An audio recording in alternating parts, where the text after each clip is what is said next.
Hello అండి. అస్సలాముఅలైకుం. Welcome to my channel. Hello, hello, hello! ఆగండి. చూడండి మా ఛానల్ కూడా చూడండి. మేము కొత్త యూట్యూబర్స్ అని చెప్పి నిర్లక్ష్యం చేయకండి. వ్యూవర్స్ తక్కువున్నారు, సబ్స్క్రైబర్స్ తక్కువున్నారని చెప్పి మా ఛానల్‌ని చూడకుండా, మా వీడియోస్‌ని చూడకుండా అయితే వదిలేయకండి. చూడండి, ఇది మా తోటండి. మా తోటలో సొరకాయ చెట్టయితే వేశాము. చూడండి, సొరకాయ పాదు. సొరకాయలైతే మాకు చాలా వస్తున్నాయి. ఈరోజు నేను మా అమ్మమ్మ సొరకాయ కర్రీ చేసే విధానాన్ని మీతో అయితే చెప్పుకుంటానండి.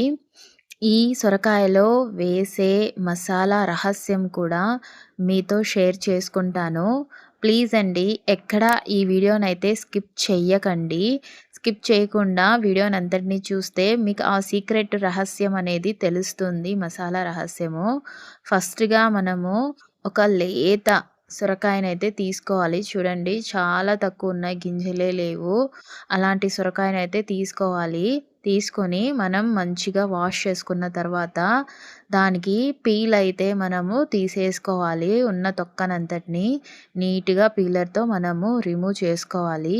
ఈ విధంగా సొరకాయనైతే మనము నీట్‌గా పీల్‌నంతటిని తీసేసిన తర్వాత మనం దీన్ని కట్ చేసుకోవాలండి. లోపల మనకు ఇలా బెండులాగుంటుంది గదా! దానంతటిని రిమూవ్ చేయాలి. కూరలో వేస్తే ఇది బాగోదండి. నాకు తెలిసి దీన్ని పప్పులో అయితే వాడతారండి. ఇది కూరకైతే బాగుండదు. మధ్యలో విత్తనాలున్న పార్ట్ అనమాట.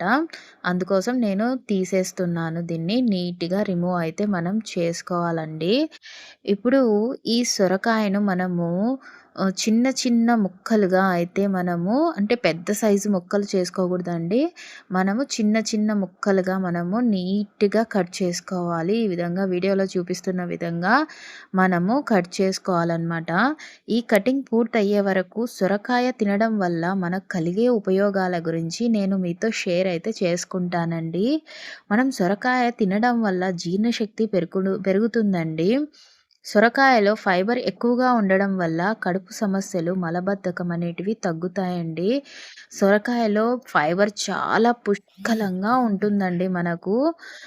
తర్వాత ఈ సొరకాయ తినడం వల్ల మనము బరువు తగ్గడానికి సొరకాయ అనేది మంచి ఒక కూరగాయ అండి, వెజిటబుల్ అనమాట.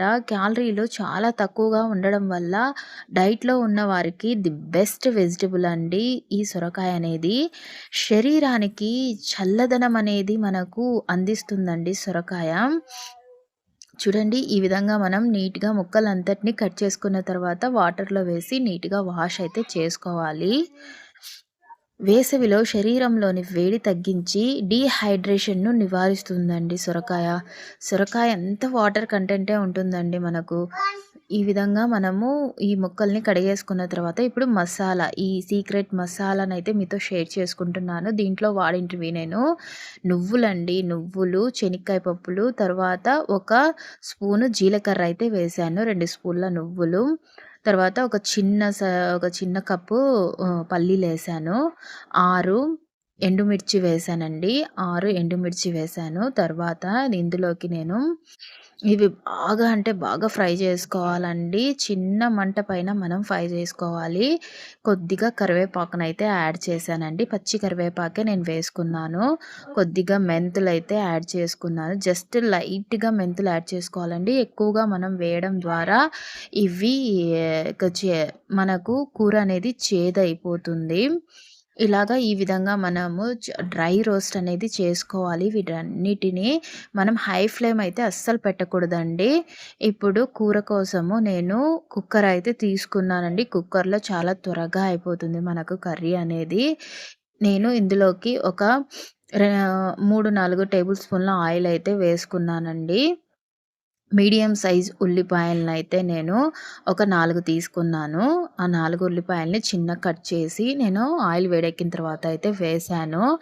ఈ ఉల్లిపాయలు మనకు కొంచెం మగ్గిన తర్వాత ఇందులోకి ఒక పెద్ద 2 టమోటాలైతే వేశాను. పెద్ద సైజు టమోటాలు 2 చిన్నగా కట్ చేసుకొని, ఇప్పుడు ఇందులోకి టమోటా మగ్గడానికి నేను ఉప్పైతే, తగినంత ఉప్పైతే యాడ్ చేస్తున్నాను. ఈ వీడియో అయితే ఎక్కడ స్కిప్ చేయకండి. మొత్తం అయితే చూస్తేనే మీకు అర్థమవుతుందనమాట.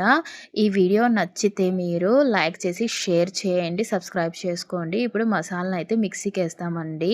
ఇప్పుడు ఇందులో వెల్లుల్లి కూడా యాడ్ చేశాను నేను. ఆ సైజ్ వెల్లుల్లి యాడ్ చేసుకోండి. ఇంకా పక్కన మసాలాలేవి మనం వాడట్లేదండి. చూడండి టమోటా అయితే మగ్గిపోయింది. ఇందులోకి నేను సొరకాయ ముక్కలనైతే యాడ్ చేసుకున్నాను.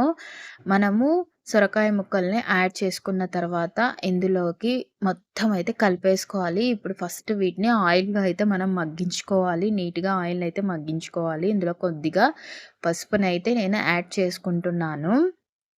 ఈ విధంగా మొత్తం కలిసేటట్టుగా సొరకాయ ముక్కల్ని మనము మొత్తం కలిపేసుకోవాలి. ఇప్పుడు మూతను మనము తిప్పించి పెట్టేసుకోవాలి. చూడండి సొరకాయలో ఉన్న నీరంతా బయటికొచ్చేస్తుంది. ఇప్పుడు మనము పేస్ట్ చేసుకున్న ప్యూరినైతే ఇందులో వేసుకోవాలండి మసాలా.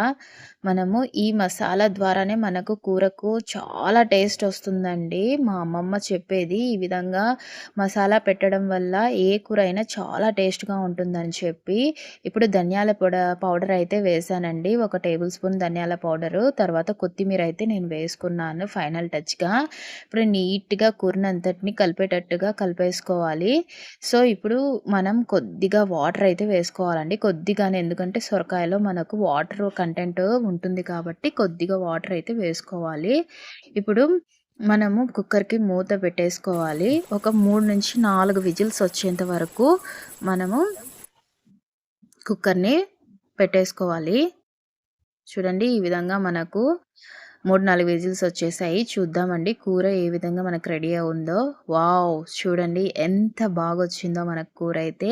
ఈ విధంగా ఆయిల్ అంతా పైకొచ్చినప్పుడు మనకు కూర అనేది రెడీ అయినట్లండి. చూడండి కర్రీ అయితే సూపర్‌గా ఉందండి చూడడానికి. తినడానికి కూడా అంతే టేస్టీగా ఉంటుందండి. చాలా టేస్టీగా ఉంటుంది ఈ కర్రీ. ఒక్కసారి మీరు కూడా ట్రై చేయండి. అప్పుడు నాకు కామెంట్‌లో చెప్తారు నిజంగా చాలా బావుందని చెప్పి. చూడండి ఈ విధంగా నేను సర్వ్ అయితే చేసుకుంటున్నాను. ఈ కర్రీని మనము చపాతీలోకి, తర్వాత వైట్ రైస్‌లోకి, జొన్న రొట్టెలోకి తీసుకోవడం వల్ల చాలా అంటే చాలా టేస్టీగా ఉంటుందండి. ఇది అసలు సొరకాయ కర్రీ అని చెప్పి ఎవ్వరు అనుకోరనమాట. అంత టేస్టీగా ఉంటుంది. సొరకాయ తినని వారు కూడా చాలా ఇష్టంగా ఈ కర్రీనైతే తింటారండి. సో, ఈరోజు మా ఇంట్లో సొరకాయ కర్రీ, తర్వాత చపాతీ అండి. ఈ 2 కాంబినేషన్ సూపర్‌గా ఉంటుంది. చూద్దామండి ఎలా ఉందో ఒక్కసారి తిని చూద్దాము. చాలా అంటే చాలా బావుంటుందండి కర్రీ. వావ్! ఉప్పు, కారము అంతా తగినట్లు ఉందండి. చాలా టేస్టీగా